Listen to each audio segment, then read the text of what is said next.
আপনাকে আমি এইটুকু তথ্য দিতে পারি, ঢাকা মেট্রোপলিটন পুলিশ এবং পুলিশ হেডকোয়ার্টার এবং ক্ষেত্রমতে জেলা পুলিশের পক্ষ থেকে প্রতিদিন একটা তথ্য সরবরাহ করা হচ্ছে। এই বিষয়ে অগ্রগতি আমাদের কাছে আসে যে আজকে এতজন মাদক সংক্রান্ত বিষয়ে আটক বা চাঁদাবাজ বা সন্ত্রাসী বিভিন্ন ক্যাটাগরির বা অস্ত্র উদ্ধার ক্যাটাগরি ওয়াইজ কিন্তু আটক হচ্ছে এবং আমাদের এই অভিযান কিন্তু কন্টিনিউ করবে। এই বিষয়ে আমরা জিরো টলারেন্স এই জন্যই ঘোষণা করেছি যে মাদক বিশেষ করে জুয়া অনলাইন এগুলো বন্ধ না করতে পারলে সমাজের ব্যালেন্স নষ্ট হয়ে যাবে। Thank you. অনলাইন জুয়ার অ্যাপস তো প্রকাশ্যে চলছে, ব্যবস্থা হচ্ছে সিআইডি কেউ এগুলোর বিরুদ্ধে ব্যবস্থা না।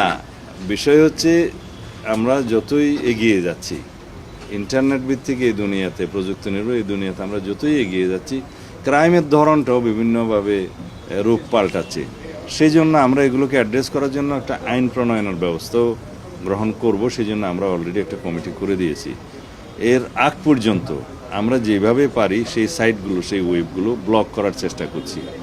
আর এই সমস্ত ক্রাইমগুলো তো আগে এত বিস্তৃত ছিল না, সেই জন্য হয়তো আগের সরকারগুলো ওইভাবে অ্যাড্রেস করেনি। এখন আমাদের এটা প্রায়োরিটি, অগ্রাধিকার। জুয়া, অনলাইন জুয়া, মাদক এগুলো আমাদের অগ্রাধিকার, এগুলো বন্ধ করতেই হবে।